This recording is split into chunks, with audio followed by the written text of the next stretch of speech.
Hello friends, नमस्कार, welcome to my channel. तो चलिए स्टार्ट करते हैं आज का सेशन। ठीक है, तो आज के व्याख्यात्मक क्वेश्चन रहेंगे 125 और जो लोग अभी तक जुड़े नहीं हैं जुड़ जाइए। ठीक है, चैनल को ज्वाइन कर लीजिए। तो पहला क्वेश्चन है कि निस्दिन बरसत नैन हमारे सदा रहत पावस ऋतु हम पर, जब तेज श्याम सिधारे उपयुक्त पंक्ति में कौन सा रस है। ठीक है, तो इन पंक्तियों में कौन सा रस है ये पूछ रहा है। तो इसमें क्या है, वियोग श्रृंगार है। ठीक है, कौन सा है, तो इसमें वियोग श्रृंगार रस है। गोपियां क्या कर रही हैं, कृष्ण की याद में क्या कर रही हैं, नैनों से बरसात कर रही हैं रो रो करके। इसकी क्या करेंगे हम लोग, व्याख्या देखेंगे। तो यहाँ पर व्याख्या क्या है कि निस्दिन बरसत नैन हमारे सदा रहत पावस ऋतु हम पर, जब ते श्याम सिधारे पंक्ति वियोग श्रृंगार रस है। इसमें जहाँ एक दूसरे के प्रेम में अनुरुक्त नायक नायिका के मिलन का अभाव हो, मतलब कि मिल ना पाए, वहां पर क्या होता है, वियोग श्रृंगार होता है। यहाँ पर जो गोपियां हैं वो क्या हैं, कृष्ण के वियोग में क्या हैं, परेशान हैं। ठीक है, नेक्स्ट क्वेश्चन देखेंगे। नेक्स्ट है कि यशोदा हरि पालने झुलावे हर लावे दुर्लावे और दुलरावे महलावे जाई सोई कछु गावे, और वो सोने के लिए कुछ गाती हैं। प्रस्तुत पंक्ति में कौन सा रस है ये बताना है। तो यहाँ पर कौन सा रस है, यहाँ पर क्या है, वात्सल रस है। ठीक है, इसमें वात्सल रस है। जहाँ पर माता पिता के प्रेम की बात होती है वहाँ वात्सल रस होता है। ठीक है, यहाँ पर इसकी व्याख्या देखेंगे। यहाँ पर इसकी व्याख्या क्या है, एक तो इस पंक्तियों में वात्सल रस है, छोटे बच्चों के सौंदर्य, उनकी चेष्टाओं मतलब कि उनकी इच्छाओं को देखकर मन में जो स्नेह भाव उत्पन्न होता है उसे से वात्सल रस निष्पादन होता है। ठीक है, इसका अस्थाई भाव क्या है, वात्सल है। यहाँ पर वात्सल होना चाहिए, वात्सल। ठीक है, यहाँ पर वात्सल होना चाहिए।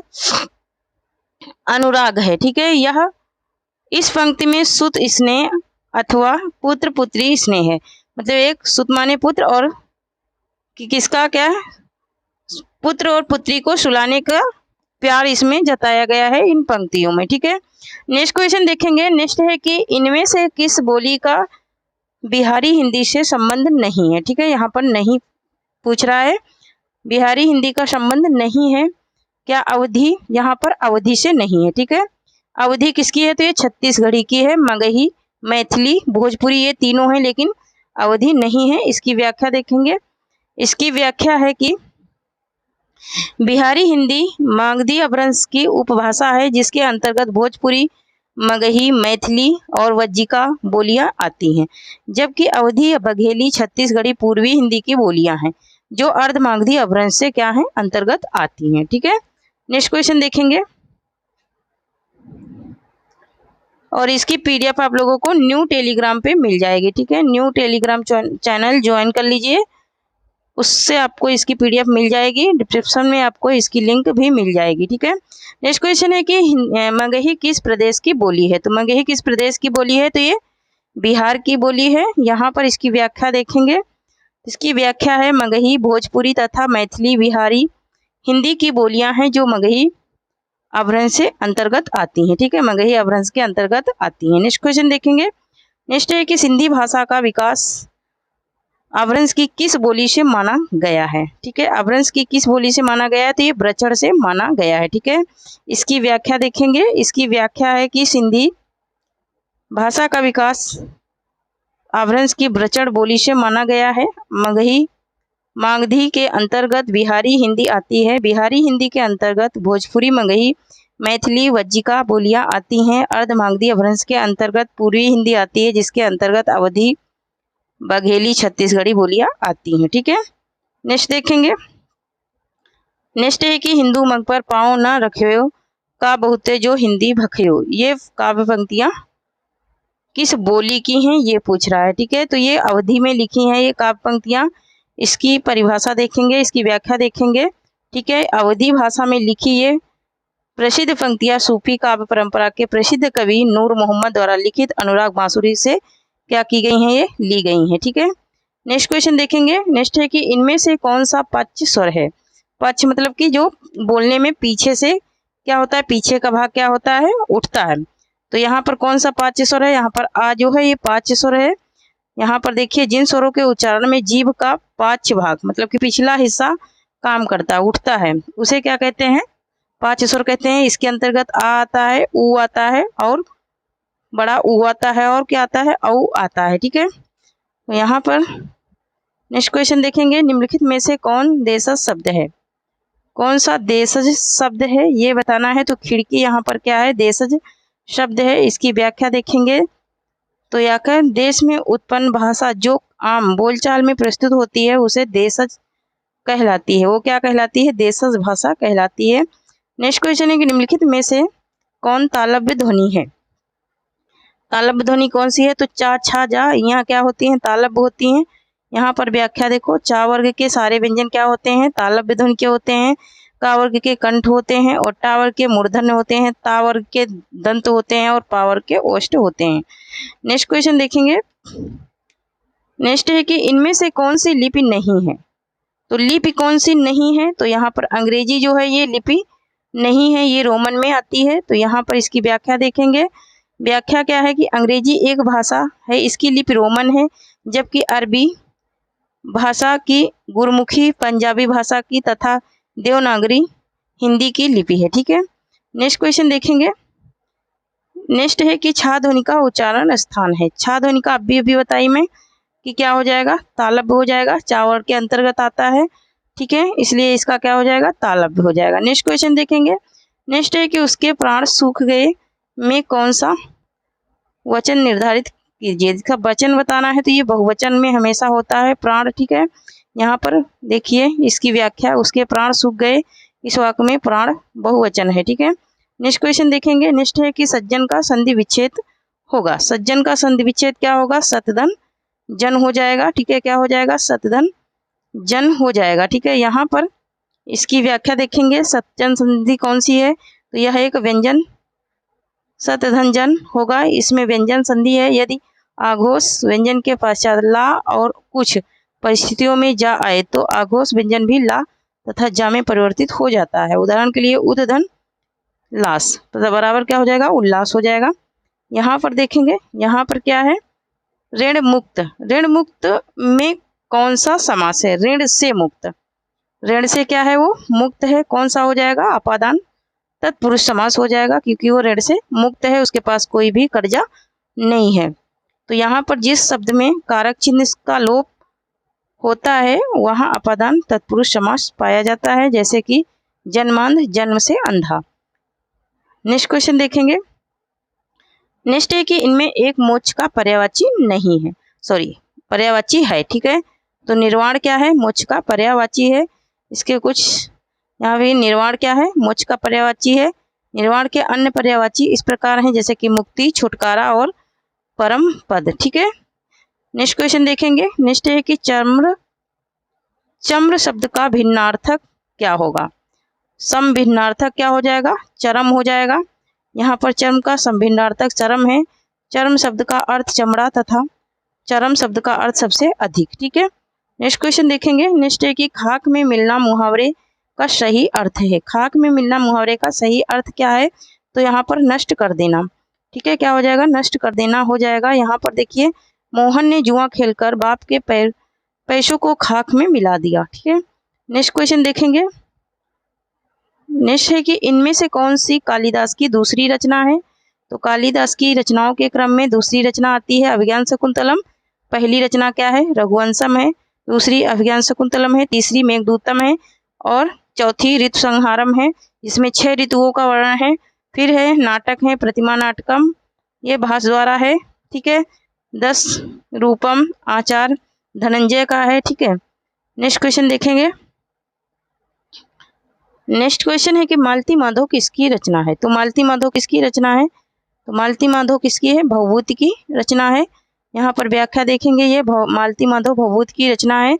रत्नावली, इसके अलावा रत्नावली, नागानंदम, प्रियदर्शिका, नैदिश चरितम, श्री हर्ष की ये रचनाएं हैं। 10 कुमार चरित, काव्यदर्श, अवंती सुंदरी, कथा, कला परिच्छेद तथा दृश्यदान काव्य आदि ये किसकी हैं, तो ये दंडी की रचनाएं हैं। ठीक है, नेक्स्ट क्वेश्चन देखेंगे, नेक्स्ट है कि दस कुमार चरितम किसकी रचना है। तो दस कुमार चरितम किसकी रचना है, तो ये दंडी की रचना है। इसकी कुछ व्याख्या देखेंगे। दस कुमार चरितम महाकवि दंडी की रचना है। महावीर चरित, मालती माधव एवं उत्तर रामचरित ये भवभूत द्वारा रचित हैं। ठीक है, दंडी की प्रमुख रचनाएं क्या हैं, दस कुमार चरित, काव्यदर्श, अवंति सुंदरी, कथा तथा कला परिच्छेद आदि ये क्या है, दंडी की रचनाएं हैं। नेक्स्ट क्वेश्चन देखेंगे। नेक्स्ट है कि रामू घर से निकला, इस वाक्य में रामू में कौन सा कारक है। रामू घर से निकला, इसका मतलब कि रामू घर से अलग हुआ, तो क्या हो जाएगा, अपादान कारक हो जाएगा। यहाँ पर रामू को अलग होने की बात हुई है। यहाँ पर व्याख्या देखेंगे। जिस संज्ञा अथवा सर्वनाम से किसी वस्तु का अलग होना ज्ञात हो उसे अपादान कारक कहते हैं। जैसे कि वृक्ष से पत्ता गिरता है, तो यहाँ पर वृक्ष से पत्ता अलग हुआ है, लेकिन यहाँ पर रामू भी घर से क्या हुआ है, अलग हुआ है। नेक्स्ट क्वेश्चन है कि गठरी शब्द है, गठरी शब्द क्या है, गठरी शब्द स्त्रीलिंग है। नेक्स्ट क्वेश्चन देखेंगे। नेक्स्ट है कि अत्याचार शब्द में कौन सी संधि है। अत्याचार में अतिधन आचार, इसका विच्छेद हो जाएगा, यण संधि है। ठीक है, यण स्वर संधि है। ठीक है, नेक्स्ट क्वेश्चन देखेंगे। नेक्स्ट है कि उत्तर दक्षिण में कौन सा समास है। उत्तर और दक्षिण में कौन सा समास है, तो ये द्वंद्व समास है। इसका विग्रह करेंगे। उत्तर और दक्षिण, जिस समस्त पद में दोनों पद प्रधान हो तथा प्रत्येक पदों के बीच और एवं या अथवा में से किसी एक का लोप पाया जाए, द्वंद्व समास कहलाता है। द्वंद्व समास के समस्त पद में दोनों पद योजक चिन्ह से जुड़े रहते हैं। ठीक है, एक तो इसमें योजक चिन्ह लगा रहता है 200, दूसरा क्या है, दोनों पद क्या होते हैं, प्रधान होते हैं और समान होते हैं। नेक्स्ट क्वेश्चन है कि रामा रावण ममार। ठीक है, रामा रावण ममार में कौन सा लकार है। ठीक है, तो यहाँ पर क्या है, यहाँ पर लिट लकार है। ठीक है, कौन सा लकार है, तो लिट लकार है।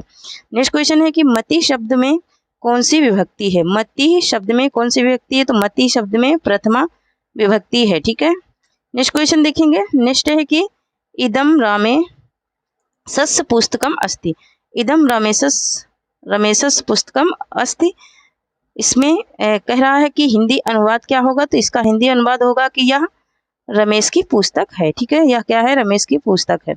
नेक्स्ट है कि बालिका गच्छन्ति, बालिका गच्छति अस्ति, बालिका गच्छति अस्ति ना, अस्ति भी लगा है और गच्छति भी लगा है कि गच्छति माने होगा होगी और अस्ति माने होता है क्या, है। ठीक है, तो यहाँ पर कौन सा ऑप्शन सही हो जाएगा, बालिका जा रही होगी। ये इधर होगी भी होना चाहिए क्योंकि गच्छति भी लगा है, तो बालिका जा रही होगी होना चाहिए था। ठीक है, जा रही होगी, जा रही के बाद होगी लगेगा। ठीक है, यहाँ पर व्याख्या में देखिए दिया है। ठीक है, बालिका जा रही है होगी। ठीक है, ऐसे ही ये राइट है। ठीक है, नेक्स्ट क्वेश्चन है कि सूफी साधना के 4 पड़ावों में इनमें से कौन सा नहीं है। तो इसमें मलकत नहीं है सूफी साधना में। सूफी साधना की व्याख्या देखेंगे। सूफी साधना के 4 पड़ावों में मलकत नहीं है। सूफी सिद्धांत में इस हकीकी तक पहुंचने के लिए साधक को 4 पड़ावों को से गुजरना पड़ता है, शरीकत, तरीकत, हकीकत, मरीफत या फिर मरकत। ठीक है, नेक्स्ट क्वेश्चन देखेंगे। नेक्स्ट है कि कुआनो नदी इनमें से किस कवि की कृति है। कुआनो नदी किसकी है, तो ये सर्वेश्वर दयाल सक्सेना की कृति है। इसकी कुछ व्याख्या देखेंगे। कुआनो नदी सर्वेश्वर दयाल सक्सेना की कृति है। सर्वेश्वर दयाल सक्सेना की अन्य कृतियां हैं काठ की घाटियां, बांस का पुल, एक सूनी नाव, गर्म हवाएं, जंगल का दर्द, खूटियों में टंगे हैं लोग, ठोकियों पर टंगे लोग या फिर मेघ आए हैं। ठीक है, ये सब क्या है, सर्वेश्वर दयाल की कृतियां हैं। नेक्स्ट क्वेश्चन है कि नाथ संप्रदाय के प्रवर्तक इनमें से कौन थे। नाथ संप्रदाय के कौन थे, तो गोरखनाथ को माना जाता है नाथ संप्रदाय का। यहाँ पर देखिए नाथ संप्रदाय के प्रवर्तक गोरखनाथ थे। गोरखनाथ के गुरु कौन थे, मच्छिंद्र नाथ थे। ठीक है, नेक्स्ट क्वेश्चन देखेंगे। नेक्स्ट है कि महापुराण के रचनाकार कौन है। तो महापुराण किसकी रचना है, तो पुष्पदंत की रचना है महापुराण। इसकी कुछ व्याख्या देखेंगे। तो यहाँ पर महापुराण के रचनाकार पुष्पदंत के द्वारा लिखित ग्रंथ 63 महापुरुष गुणलांकर को ही महापुराण के नाम से जाना जाता है। पुष्पदंत की प्रमुख रचनाएं 63 महापुरुष गुणालंकर और ये क्या है, पाउमचर्यु, जसचर्यु। ठीक है, क्या है, फोड़चर्यु और जसचर्यु। नेक्स्ट क्वेश्चन है कि रसमंजरी किस कवि की कृति है। रसमंजरी किस कवि की कृति है, तो ये नंददास की कृति है रसमंजरी। यहाँ पर रसमंजरी नंददास की रचना है। नंददास अष्टाप के कवि हैं। नंददास द्वारा रचित निम्न अनेकार्थ मंजरी, ठीक है, मान मंजरी, सुदामा चरित, रूप मंजरी, विरह मंजरी, रास पंचाध्यायी तथा 10 स्कंद आदि, ये इनकी क्या है, रचनाएं हैं अन्य। नेक्स्ट है कि मृगावती के रचनाकार हैं। तो मृगावती किसकी रचना है, तो ये कुतुबन की रचना है। इसकी कुछ व्याख्या देखेंगे। मृगावती के रचनाकार कुतुबन है। मृगावती में चंद्रनगर के गणपति देव के राजकुमार और कंचनपुर की रानी रूप मुरारी की कन्या मृगावती की प्रेम कथा का वर्णन है। मंझन की रचना का मधुमालती है। आलम की रचना का नाम आलम केली है और मुल्ला दाऊद की रचना का नाम चंदायन है। ठीक है, नेक्स्ट क्वेश्चन देखेंगे। नेक्स्ट क्वेश्चन है कि भ्रमर गीत का उपजीव ग्रंथ कौन सा है। उपजीवी ग्रंथ कौन सा है, तो ये श्रीमद् भगवत पुराण है। इसकी कुछ व्याख्या देखेंगे। भ्रमर गीत का उपजीव ग्रंथ श्रीमद् भगवत पुराण है। सूरदास द्वारा रचित है ये। और भ्रमर गीत का सर्वप्रथम एक पूर्ण प्रसंग के रूप में ये वर्णन श्रीमद् भगवत पुराण के 10वें स्कंद के 47वें अध्याय के 12 से 21 श्लोकों में मिलता है। सूरदास, सुरसारावली और साहित्य लहरी सूरदास की रचनाएं हैं। नेक्स्ट क्वेश्चन देखेंगे। नेक्स्ट है कि विनय पत्रिका की रचना किस भाषा में हुई है, तो विनय पत्रिका की रचना हुई है ब्रज भाषा में। यहाँ व्याख्या देखेंगे। तुलसीदास की प्रमुख रचनाएं वैराग संदीपनी, कृष्ण गीतावली, गीतावली, विनय पत्रिका, दोहावली, जानकी मंगल एवं पार्वती मंगल। तो जिसमें जिसमें वली लगा है ये सारी ही किसमें है, ब्रज भाषा में लिखी हुई रचनाएं हैं। नेक्स्ट क्वेश्चन है कि इनमें से कौन संत कवि नहीं है। तो कौन सी संत कवि नहीं है, तो यहाँ पर तुलसीदास संत कवि नहीं है, क्योंकि ये क्या थे, राम भक्ति। तुलसीदास संत कवि नहीं है। तुलसीदास भक्ति काल के सगुण धारा के भक्ति राम भक्ति शाखा के प्रमुख कवि थे। कबीरदास, सुंदरदास, मलुकदास भक्ति काल के निर्गुण काव्य धारा के ज्ञानाश्रय शाखा के प्रतिनिधि कवि थे। ठीक है, नेक्स्ट क्वेश्चन देखेंगे।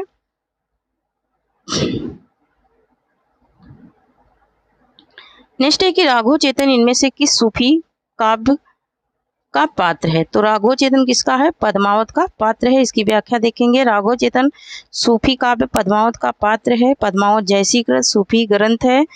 इनके अन्य पात्र रत्नसेन, पद्मावती, हीरामन, तोता, नागमती तथा अलाउद्दीन आदि इनके पात्र हैं, किसके, पद्मावत के। नेक्स्ट क्वेश्चन देखेंगे। नेक्स्ट है कि कुतुबन द्वारा रचित ग्रंथ का नाम है। कुतुबन का ग्रंथ कौन सा है ये बताना है। तो यहाँ पर ये मृगावती क्या है, कुतुबन का ग्रंथ है। यहाँ पर इसकी व्याख्या देखेंगे। कुतुबन द्वारा रचित ग्रंथ नाग का नाम मृगावती है। मधुमालती के रचनाकार मंझन है। हंस जवाहिर के कसिक शाह हैं। चंदायन के मुल्ला दाऊद हैं। और ये सूफी काव्य है। ठीक है, नेक्स्ट क्वेश्चन देखेंगे। नेक्स्ट क्वेश्चन है कि राम भक्ति शाखा में राम भक्ति शाखा में रसिकोपासना का समावेश किसने किया। साधना का समावेश किसने किया ये बताना है। तो यहाँ पर किसने किया था, अग्रदास ने किया था। इसकी व्याख्या देखेंगे। राम भक्त शाखा में रसिकोपासना का समावेश अग्रदास ने किया। स्वामी अग्रदास द्वारा रचित रचनाएं ध्यान मंजरी, हितोपदेश, अष्टयाम और राम ध्यान मंजरी ये किसकी हैं, तो ये अग्रदास की रचनाएं हैं। नेक्स्ट क्वेश्चन देखेंगे। नेक्स्ट है कि मदनाष्टक के रचयिता का नाम क्या है। मदनाष्टक के रचयिता का नाम क्या है, तो ये रहीम की रचना है मदनाष्टक। यहाँ पर मदनाष्टक के रचयिता रहीमदास जी हैं। रहीम की अन्य प्रमुख रचनाएं दोहावली, नगर शोभा, संघार सोष्ठा, वैराग्य नायिका बरवे नायिका, भेद, ये इनकी क्या है, रचनाएं हैं। नेक्स्ट क्वेश्चन देखेंगे। नेक्स्ट है कि केसों को किस वर्ग में रखना समीचीन है। ठीक है, तो केसों को रीतिबद्ध कवि के नाम से जाना जाता है। केसों को रीतिबद्ध वर्ग में रखना समीचीन है। रीतिबद्ध काव्यधारा में केसो, चिंतामणि, त्रिपाठी, कुलपति मिश्र, देव, भिखारी दास, पद्माकर, मतिराम आदि कवि आते हैं। ठीक है, नेक्स्ट क्वेश्चन देखेंगे। नेक्स्ट क्वेश्चन है कि शिवा बावनी के रचयिता का नाम है। तो शिवा बावनी के रचयिता कौन है? तो शिवराज भूषण है। नेक्स्ट, तो यहाँ पर इसकी व्याख्या देखेंगे। तो इसकी व्याख्या है, शिवा बावनी के रचयिता भूषण। भूषण द्वारा रचित अन्य ग्रंथ निम्न है: शिवराज भूषण, शिवा बावनी, छत्रसाल दशक, भूषण उल्लास, भूषण हजारा आदि। केशव द्वारा रचित क्या है? रसिक प्रिया, कवि प्रिया, नक्सिक, छंदमाला, रामचंद्रिका, वीर सिंह देवचरित्र और जहांगीर जस चंद्रिका। ठीक है। नेक्स्ट क्वेश्चन देखेंगे। नेक्स्ट है कि भारतीय युग का एक अन्य नाम है। भारतीय युग का एक अन्य नाम क्या है? तो ये पुनर्जागरण काल है, अन्य नाम। ठीक है। नेक्स्ट क्वेश्चन देखेंगे। नेक्स्ट है कि इनमें से भारतीय युगीन लेखक कौन है? तो भारतीय युगीन लेखक कौन है? तो प्रताप नारायण मिश्र हैं। ठीक है। और कौन है? तो अयोध्या सिंह उपाध्याय हरिओद हैं, विद्यानिवास मिश्र हैं, रामकृष्ण दास हैं, द्विवेदी युग के कवि हैं। ठीक है। किसके हैं ये द्विवेदी युग के कवि हैं। नेक्स्ट क्वेश्चन देखेंगे। नेक्स्ट है कि तार सप्तक का प्रकाशन किस सन में हुआ? तो तार सप्तक का प्रकाशन हुआ था 1943 में। यहाँ पर इसकी व्याख्या देखेंगे। तार सप्तक का प्रकाशन 1943 में अज्ञे के संपादकत्व में हुआ। तार सप्तक के प्रमुख कवि निम्न हैं: मुक्तिबोध, नेमीचंद जैन, भारत भूषण अग्रवाल, प्रभाकर माचवे, गिरिजा कुमार माथुर, रामविलास शर्मा आज्ञे। ये तो है क्या? तार सप्तक के कवि। नेक्स्ट क्वेश्चन देखेंगे। नेक्स्ट है कि इनमें से कौन सा उपन्यास यशपाल का नहीं है? तो यशपाल का कौन सा नहीं है? तो कब तक पुकारूं ये यशपाल का नहीं है। ठीक है। ये कब तक पुकारूं ये यशपाल का नहीं, बाकी ये किसका है? रंगे राघव का है। यहाँ पर इसकी फिलहाल व्याख्या देख लेते हैं। ठीक है। तो यहाँ पर इसकी व्याख्या में देखते हैं। तो यहाँ पर कब तक पुकारूं यशपाल का नहीं है। कब तक पुकारूं प्रसिद्ध उपन्यासकार रंगे राघव का उपन्यास है। यशपाल कृत उपन्यास है दादा कामरेड, देशद्रोही, दिव्या, झूठा सच, मेरी तेरी उसकी बात, पार्टी कामरेड। ठीक है। ये सब क्या हैं? यशपाल के हैं। नेक्स्ट क्वेश्चन है कि तीसरा सप्तक कब प्रकाशित हुआ? तीसरा सप्तक कब प्रकाशित हुआ? तो तीसरा सप्तक कब हुआ था? 1959 ईस्वी में। ठीक है। दूसरा कब हुआ था? 1951 में हुआ था। और तीसरा कब हुआ था? 1959 में हुआ था। इसकी थोड़ी सी व्याख्या देखेंगे। इस तार सप्तक के अंतर्गत कौन कौन से कवि थे? तो कीर्ति चौधरी, प्रयाग नारायण त्रिपाठी, केदारनाथ सिंह, कुंवर नारायण, विजय देव नारायण शाही, सर्वेश्वर दयाल सक्सेना और मदन वात्सायन। इतने लोग थे किसमें? तीसरे तार सप्तक में। ठीक है। नेक्स्ट क्वेश्चन देखेंगे।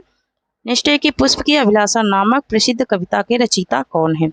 तो पुष्प की अभिलाषा किसका है? तो माखनलाल चतुर्वेदी की एक क्या है? कविता है।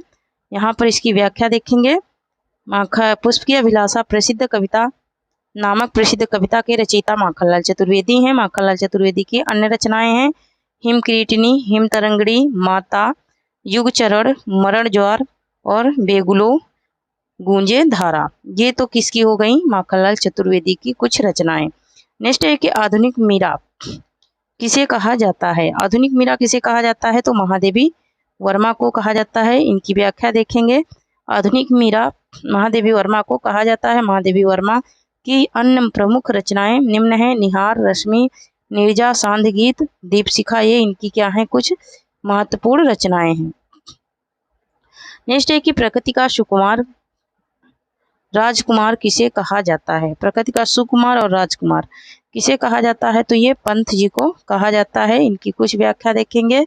प्रकृति का सुकुमार राजकुमार पंत सुमित्रानंद पंत को कहा जाता है। पंत जी की अन्य रचनाएं हैं: वीणा, ग्रंथि, पल्लव, गुंजन, युगांत, युगवाणी, गाम्या, स्वर्ण किरण, युगांतर, स्वर्णधूलि एवं लोकायतन। ये क्या है? पंत की रचनाएं हैं। नेक्स्ट क्वेश्चन देखेंगे। नेक्स्ट क्वेश्चन है कि खड़ी बोली का प्रथम महाकाव्य कौन सा है? तो खड़ी बोली का प्रथम महाकाव्य क्या है? प्रिय प्रवास है। हिंदी खड़ी बोली का प्रथम महाकाव्य प्रिय प्रवास है। प्रिय प्रवास अयोध्या सिंह उपाध्याय हरिओ द्वारा रचित महाकाव्य है। साकेत मैथिली शरण गुप्त द्वारा रचित है और हल्दी घाटी श्याम नारायण पांडे द्वारा रचित है तथा सामधेनु कवित रामधारी सिंह दिनकर द्वारा रचित महाकाव्य है। ठीक है। नेक्स्ट क्वेश्चन देखेंगे। नेक्स्ट क्वेश्चन है कि कलम का सिपाही का लेखक कौन है? तो अमृत राय हैं, प्रेमचंद के बेटे। यह प्रेमचंद की जीवनी है। प्रेमचंद घर में शिवरानी देवी द्वारा रचित प्रेमचंद की जीवनी है। और निराला की साहित्य साधना रामविलास शर्मा द्वारा रचित निराला की जीवनी है। ठीक है, नेक्स्ट क्वेश्चन देखेंगे। और जो लोग चैनल को अभी ज्वाइन नहीं करे हैं, जाकर के ज्वाइन कर लीजिए, ज्वाइन बटन को प्रेस कीजिए। ठीक है, यहाँ पर देखिए, मुझे चांद चाहिए किस विधा की कृति है? मुझे चांद चाहिए, ये किसकी कृति है? तो ये क्या है? उपन्यास है। किसका है? तो ये सुरेंद्र वर्मा का है। ठीक है, अंधेरे से परे एवं दो मुर्दों के लिए सुरेंद्र वर्मा के अन्य उपन्यास हैं। ठीक है, नेक्स्ट क्वेश्चन देखेंगे। नेक्स्ट है कि सारा आकाश किसकी कृति है? तो सारा आकाश किसकी कृति है? तो ये राजेंद्र यादव की कृति है। इसकी कुछ व्याख्या देखेंगे। सारा आकाश राजेंद्र यादव की कृति है। राजेंद्र यादव के अन्य प्रमुख उपन्यास उखड़े हुए लोग, उल्टा साह और मात्र 1 इंच मुस्कान, अनदेखे अनजाने पल तथा मंत्रविद्ध आदि। ठीक है, ये तो रही इनकी कुछ रचनाएं। नेक्स्ट क्वेश्चन देखेंगे। संचय की एक रात किस कवि की कृति है? तो संचय की एक रात किसका है? तो नरेश मेहता का है। इनकी कुछ अन्य देखेंगे, कुछ अन्य रचनाएं। नरेश मेहता का है संचय की एक रात। वन पाखी सुनो, बोलने दो, चीड़ को, चैत्या एवं अररिया, नरेश मेहता का। ये क्या है? समय देवता एक लंबी कविता है। ठीक है, नेक्स्ट क्वेश्चन देखेंगे। नेक्स्ट है कि आषाढ़ का एक दिन नामक नाटक के रचयिता हैं। तो ये किसका है? मोहन राकेश का है। मोस्ट इम्पोर्टेंट है, बहुत ज़्यादा ये पूछा जाता है। जो लोग न्यू टेलीग्राम चैनल को नहीं ज्वाइन करे हैं वो ज्वाइन कर लें, उस पर इसको PDF आप लोगों को मिल जाएंगी सारी क्लासें की। ठीक है, तो यहाँ पर आषाढ़ का एक दिन का नाटक है मोहन राकेश का। मोहन राकेश द्वारा रचित अन्य नाटक आषाढ़ का एक दिन, लहरों के राजहंस, आधे अधूरे, पैर तले जमीन। ठीक है, तो ये तो रहे इनके अन्य नाटक। नेक्स्ट क्वेश्चन है कि कवित्र रत्नाकर के रचयिता हैं। तो कवित्र रत्नाकर किसकी रचना है? तो ये सेनापति की रचना है। यहाँ पर इनकी व्याख्या देखेंगे। सेनापति इसके रचयिता हैं। इनके अन्य ग्रंथ है काव्य कल्पोत्तम, ये जो मोस्ट इम्पोर्टेंट है, और कवित्र रत्नाकर। ठीक है, नेक्स्ट क्वेश्चन देखेंगे। नेक्स्ट है कि इनमें से कौन सा जोड़ा सही है? तो कौन सा जोड़ा इसमें से सही है? तो रुद्र संप्रदाय विष्णु स्वामी का है, यही इसका सही जोड़ा है। फिलहाल इसकी व्याख्या देख लेते हैं। तो यहाँ पर इसकी व्याख्या है, श्री संप्रदाय रामानुजाचार्य का है, रुद्र संप्रदाय विष्णु स्वामी का है, संकादित संप्रदाय निम्बार्काचार्य का है, और राधा वल्लभ संप्रदाय हित हरिवंश का है। ठीक है, नेक्स्ट क्वेश्चन देखेंगे। नेक्स्ट है कि 500 से 1100 ईस्वी तक संस्कृत काव्यशास्त्र को क्या कहा जाता है? तो इसको क्या कहा जाता है? इसको परिवर्तन काल कहा जाता है, क्योंकि हर समय इसका नाम बदलता गया।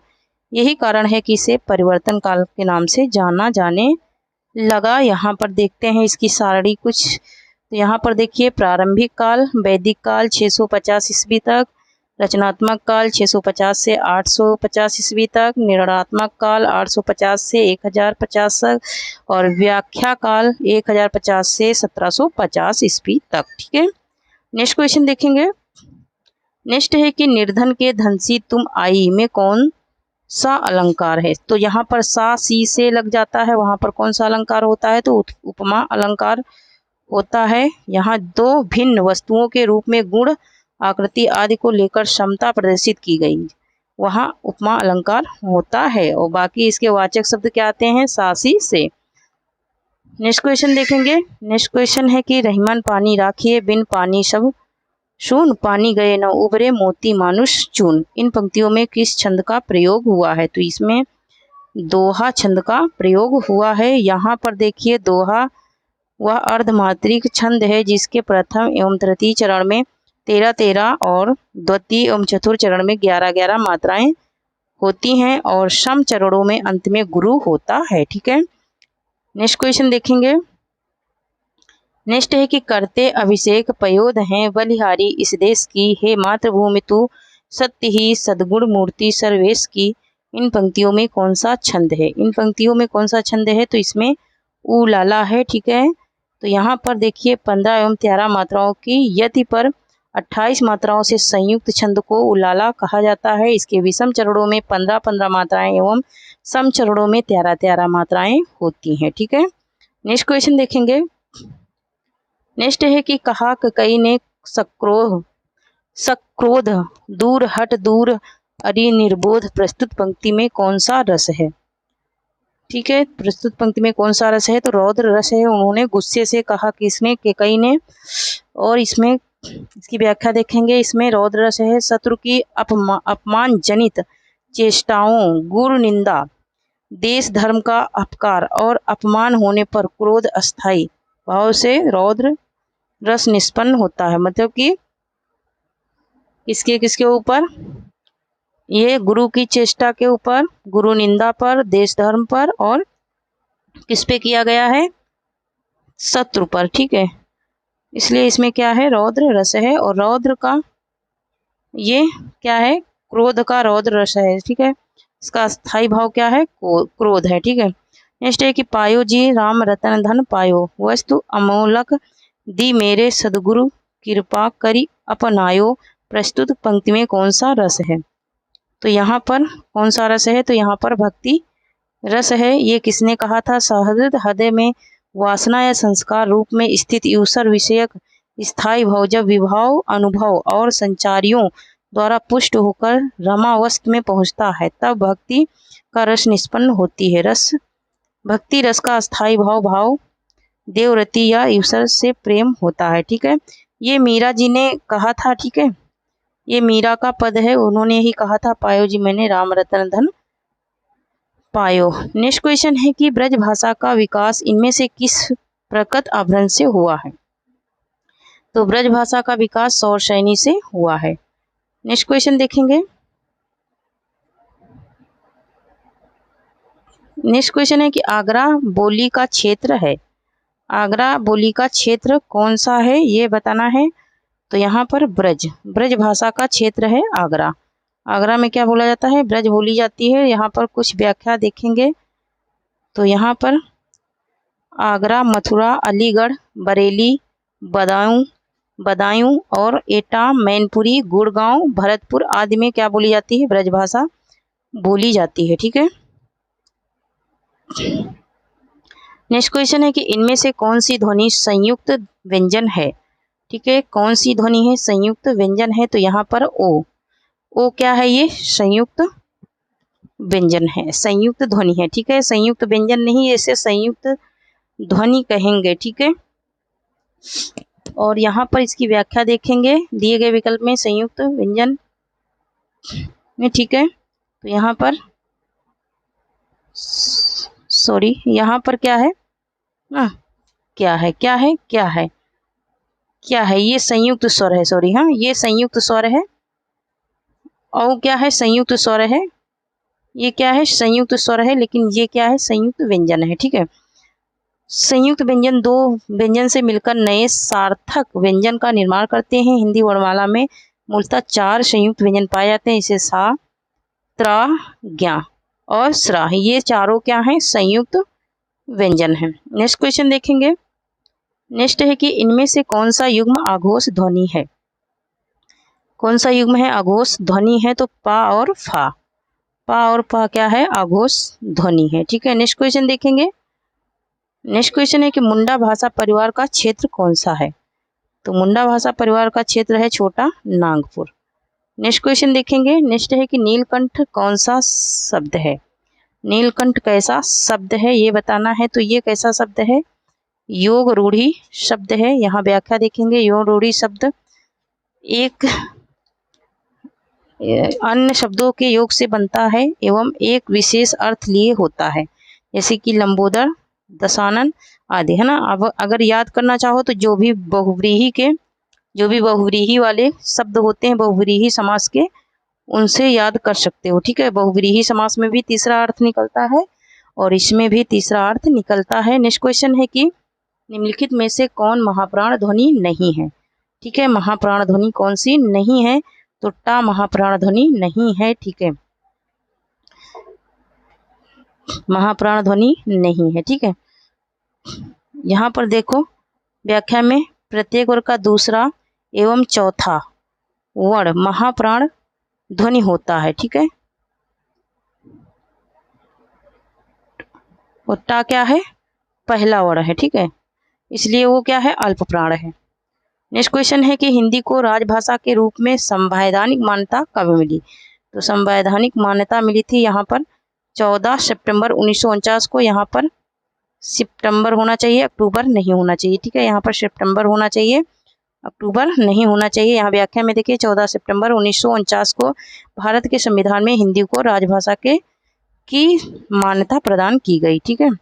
नेक्स्ट क्वेश्चन देखेंगे। नेक्स्ट क्वेश्चन है कि अशोक ने पत्र लिखा, इस वाक्य में कौन सा कारक है। तो अशोक क्या है, कर्ता है, इसलिए क्या हो जाएगा, कर्ता कारक हो जाएगा, ठीक है।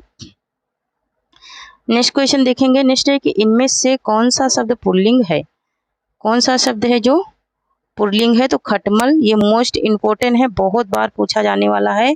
बाकी डिबिया, दात्री और जीव स्त्री लिंग है, ठीक है, बहुत बार ये पूछा गया है और कई एग्जामों में भी पूछा जा चुका है। चंद्रमुख में कौन सा समास है। चंद्रमुख में कौन सा समास है। तो चंद्रमा के समान मुख है ना, तो किसका है, कर्मधारय समास का, ठीक है, कर्मधारय समास में। नेक्स्ट क्वेश्चन देखेंगे। नेक्स्ट है कि मैं आदर सहित नमस्कार करता हूँ, वाक्य का शुद्ध रूप क्या है। इसमें शुद्ध रूप क्या हो जाएगा, तो मैं सादर नमस्कार करता हूँ, यही शुद्ध हो जाएगा, ठीक है। नेक्स्ट क्वेश्चन देखिए। हर्ष शब्द का विलोम शब्द क्या होगा। अगर हर्ष का समानार्थी पूछेगा तो खुशी, लेकिन विलोम पूछेगा तो विषाद, ठीक है। नेक्स्ट क्वेश्चन देखेंगे। नेक्स्ट है कि जो समाचार भेजता हो के लिए एक शब्द क्या होगा। तो जो समाचार भेजता है उसको क्या कहते हैं, संवाददाता कहते हैं, ठीक है। नेक्स्ट क्वेश्चन देखेंगे। नेक्स्ट है कि एक तो दोष था ही, उस पर दूसरा दोष लग जाना का सही कहावत क्या है। तो सही कहावत इसकी क्या हो जाएगी, एक तो करेला दूजे नीम चढ़ाना, एक तो पहले से वो कड़वा है, दूसरा और कड़वा उसमें मिलाया गया। नेक्स्ट है कि नेक्स्ट क्वेश्चन देखेंगे।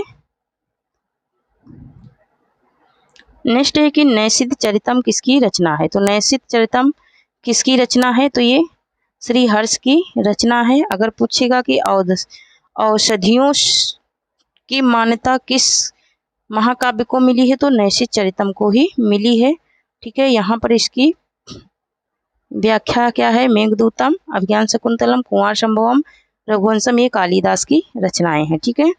नेक्स्ट क्वेश्चन देखेंगे। नेक्स्ट है कि इनमें से कौन सी रचना माघ की है। माघ की रचना शिशुपाल बद्धम है, ठीक है।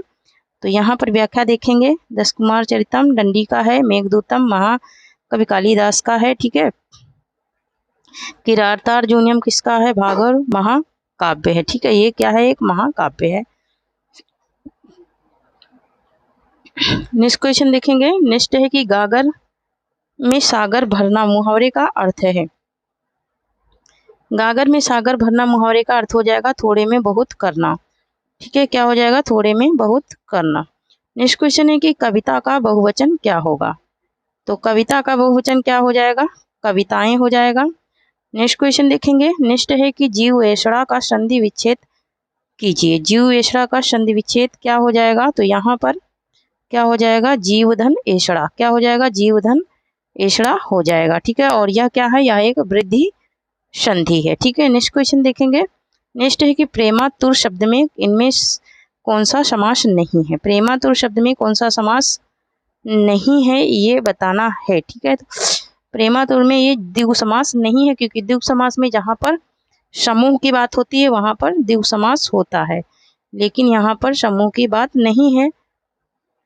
तो प्रेमातुर में क्या है, सप्तमी तत्पुरुष समास है, ठीक है। नेक्स्ट क्वेश्चन देखेंगे।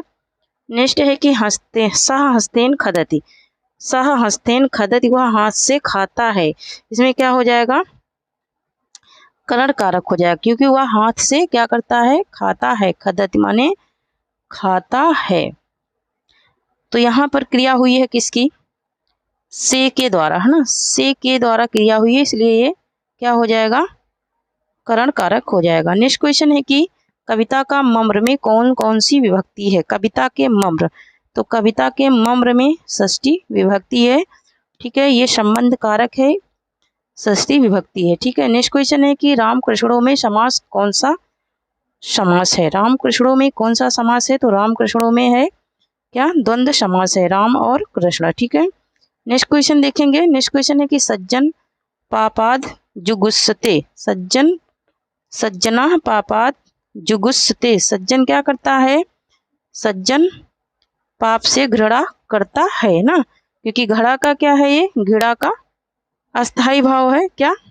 जुगुस्सा। ठीक है, नेक्स्ट क्वेश्चन है कि रामेण सह सीता वनम गच्छति, रामेण सह सीता वनम गच्छति, इसका हिंदी अनुवाद हो जाएगा राम के साथ सीता वन जाती है। ठीक है, नेक्स्ट क्वेश्चन है कि सुबह दोपहर शाम किस प्रसिद्ध उपन्यासकार की रचनाएं हैं?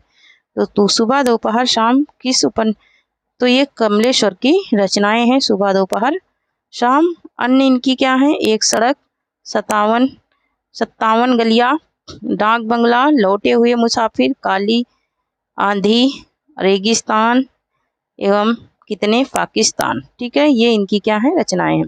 नेक्स्ट है कि राहुल संकृत्यायन ने हिंदी का पहला कवि किसे माना है? राहुल संकृत्यायन ने हिंदी का पहला कवि किसे माना है? सरप्पा को माना है। और किसने? हजारी प्रसाद, राम कुंवर वर्मा ने स्वयंभू को माना है, हजारी प्रसाद द्विवेदी ने अब्दुल रहमान को पहला कवि माना है। ठीक है, नेक्स्ट क्वेश्चन देखेंगे। नेक्स्ट है कि किस इतिहास लेखक ने अपने इतिहास ग्रंथ में लगभग 5000 कवियों का विवरण किया है ना? तो लगभग में पूछेगा मिश्र बंधु, अगर लगभग में पूछेगा तो 5000, अगर ऐसे वर्णित पूछेगा तो वर्णित में 4500। ठीक है, और ये मिश्र बंधु का है। ठीक है, नेक्स्ट क्वेश्चन देखेंगे। गौड़ी संप्रदाय के प्रवर्तक आचार्य थे, गौड़ी संप्रदाय के प्रवर्तक आचार्य कौन थे? तो चैतन्य महाप्रभु थे। ठीक है, गौड़ी संप्रदाय के मध्वा ने ब्रह्मा संप्रदाय एवं स्वामी हरिदास ने सखी संप्रदाय का प्रवर्तन किया। ठीक है, वल्लभाचार्य ने रुद्र संप्रदाय का किया था। नेक्स्ट क्वेश्चन देखेंगे। नेक्स्ट है कि अष्टछाप में कवियों की संख्या कितनी थी? तो अष्टछाप में कवियों की संख्या कितनी थी? 8 थी। इसमें वल्लभाचार्य के 4 शिष्य थे, कुंभन दास, सूरदास, परमानंद दास, कृष्णदास। फिर विठलनाथ के गोविंद स्वामी, शीत स्वामी, चतुर्भुज दास और नंददास। तो ये तो थे 8 इनके शिष्य अष्टछाप वालों के। ठीक है, नेक्स्ट क्वेश्चन देखेंगे। नेक्स्ट है कि सूफी कवि नूर मोहम्मद की रचना का नाम है, नूर मोहम्मद की रचना का नाम क्या है? तो नूर मोहम्मद की रचना क्या है? अनुराग वासुड़ी है। ठीक है, और मधुमालती मंझन की रचना है। नेक्स्ट क्वेश्चन देखेंगे। संत कवि गुरु नानक देव का जन्म कहाँ हुआ? तो इनका जन्म कहाँ हुआ था? तलवंडी में हुआ था। इनकी कुछ व्याख्या देखेंगे। गुरु ग्रंथ साहिब संकलित इनकी प्रमुख रचनाएं जपजी, आशा दीवार और सोहिला नसीहतनामा इनकी क्या है? प्रमुख रचनाएं हैं। नेक्स्ट क्वेश्चन देखेंगे। नेक्स्ट है कि श्रृंगार के वात्सल रस का सम्राट किसे कहा जाता है? तो वात्सल रस का सम्राट किसे कहा जाता है? सूरदास को कहा जाता है। यहाँ पर देखिए इनकी कुछ व्याख्या देखेंगे। सूर सहारावली, साहित्य लहरी, नल दमयंती इनकी प्रमुख रचनाएं हैं। आचार्य शुक्ल के अनुसार वात्सल और श्रृंगार के क्षेत्र का जितना अधिक उद्घाटन सूर्य ने बंद आंखों से किया उतना किसी कवि ने नहीं किया। ठीक है, इन क्षेत्रों का कोना कोना वे झांक आए हैं, ये रामचंद्र शुक्ल का कहना था। नेक्स्ट क्वेश्चन है कि भक्ति का प्रारंभ कहाँ से होता है?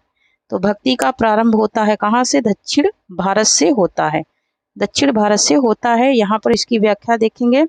दक्षिण भारत से हुआ भक्ति काल हिंदी साहित्य के इतिहास का दूसरा काल है। आचार्य रामचंद्र शुक्ल ने भक्ति काल की सीमा 375 विक्रमी से 1700 विक्रमी तक मानी है। भक्ति काल का सर्वप्रथम उल्लेख उपनिषद में मिलता है। दक्षिण भारत में द्रविड़ लोगों में भक्ति परंपरा का सूत्रपात ईसा से कई शताब्दी पहले ही हो चुका था। दक्षिण में अलवार भक्तों की परंपरा 7वीं सदी से बराबर चली आ रही थी। इसके अलावा अलवार वस्तुतः वैष्णवों का तमिल नाम है। वैष्णवों का कहाँ नैमार कहा जाता है। ठीक है, अलवार भक्तों की संख्या 12 मानी गई है तथा इनके नेक्स्ट देखेंगे, तथा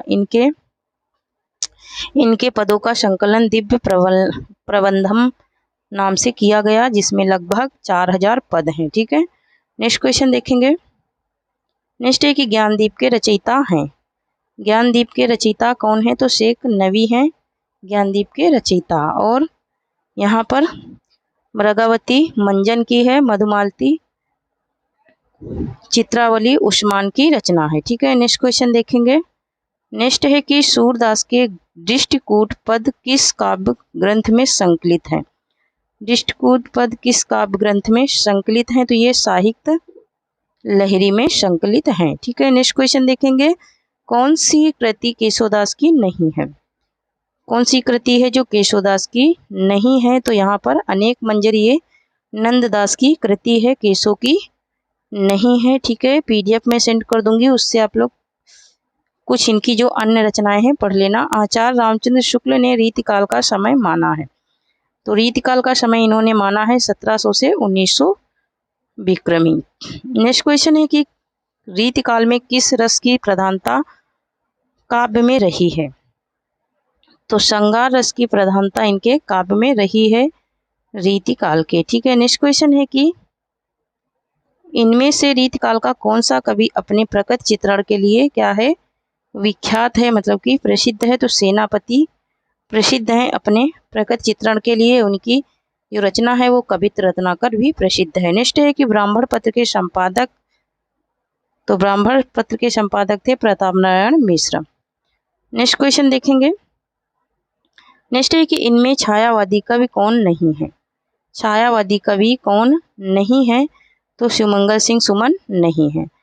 नेक्स्ट क्वेश्चन देखेंगे। नेक्स्ट है कि कुरकुर स्वाहा उपन्यास के लेखक हैं। तो कुरकुर स्वाहा उपन्यास किसका है? तो ये मनोहर श्याम जोशी का उपन्यास है। नेक्स्ट क्वेश्चन है कि आवारा मसीहा के लेखक हैं। तो आवारा मसीहा के लेखक कौन है? तो ये हैं विष्णु प्रभाकर। ठीक है, नेक्स्ट क्वेश्चन देखेंगे। इसकी जो व्याख्या है, ठीक है, मैं पीडीएफ सेंड कर दूंगी न्यू चैनल पर। ठीक है, न्यू टेलीग्राम चैनल पे। ठीक है, तो यहाँ पर कामायनी में कुल 15 सर्ग हैं। ठीक है, कामायनी में कितने सर्ग हैं? 15 सर्ग हैं। तो यहाँ पर देखिए, चिंता, आशा, श्रद्धा, इंदा, काम, वासना, लज्जा, कर्म, ईर्षा, स्वप्न, संघर्ष, निर्वेद, दर्शन, रहस्य, आनंद। ठीक है, तो यहाँ पर तीसरा, पहला और लास्ट वाला सबसे ज्यादा पूछा जाता है। ठीक है, नेक्स्ट है कि रत्नाकर कृत ऊधो शतक किस भाषा में लिखा गया है? तो ये ऊधो शतक किस भाषा में लिखा गया है? तो ये ब्रज भाषा में लिखा गया है। ठीक है, नेक्स्ट क्वेश्चन देखेंगे। नेक्स्ट है कि इनमें से किस नाटक में नारी के पुनर्लग्न की समस्या उठाई गई है? तो किस में उठाई गई है? तो ध्रुव स्वामिनी में उठाई गई है, और ये जयशंकर प्रसाद का नाटक है। नेक्स्ट है कि इनमें से किसने सर्वाधिक ऐतिहासिक नाटक लिखे? तो सर्वाधिक ऐतिहासिक नाटक लिखने वाले हैं कौन? जयशंकर प्रसाद हैं। नेक्स्ट क्वेश्चन देखेंगे। नेक्स्ट क्वेश्चन है कि सन 1975 के बाद की कविता को इनमें से क्या नाम दिया गया? तो सन 1900 समकालीन कविता नाम दिया गया। ठीक है, नेक्स्ट क्वेश्चन देखेंगे। नेक्स्ट है कि राग दरबारी नामक उपन्यास के लेखक हैं। तो राग दरबारी किसका है? तो ये श्रीलाल शुक्ल का है। ठीक है, किसका है? श्रीलाल शुक्ल का क्या है? उपन्यास है। नेक्स्ट है कि सचेतन कहानी का प्रवर्तक इनमें से कौन है? तो सचेतन किसका है? महीप सिंह का है। ठीक है, यहाँ पर पीडीएफ में तुम लोग देख लेना, यहाँ पे ये जो दी है व्याख्या। ठीक है, नेक्स्ट है कि इनमें से कौन सी कृति आगे की है? तो कौन सी कृति आगे की है? तो हरी घास पर क्षण भर। ठीक है, नेक्स्ट क्वेश्चन देखेंगे। नेक्स्ट क्वेश्चन देखेंगे कि बालकृष्ण शर्मा नवीनकृत काव्य इनमें से कौन है? बालकृष्ण शर्मा नवीनकृत हम विश्वई जन्म के। ठीक है, मोस्ट इम्पोर्टेंट है। ठीक है, इसे इग्नोर मत करना, इसे जरूर से देख लेना। नेक्स्ट क्वेश्चन है कि 8वां सर्ग किस विधा की पुस्तक है? तो ये एक क्या है? 8वां सर्ग सुरेंद्र वर्मा का नाटक है। ठीक है, नेक्स्ट क्वेश्चन देखेंगे। नेक्स्ट क्वेश्चन है कि इनमें से कौन सा जोड़ा सही है? इनमें से कौन सा जोड़ा सही है? तो यहाँ पर चिंतामणि का काव्य प्रकाश, यही इसका क्या है? सही है। ठीक है, नेक्स्ट क्वेश्चन देखेंगे। नेक्स्ट है कि मैला आंचल के लेखक हैं। और आप लोगों को जो PDF मिलेगी वो न्यू टेलीग्राम चैनल पे ही मिलेगी, ठीक है।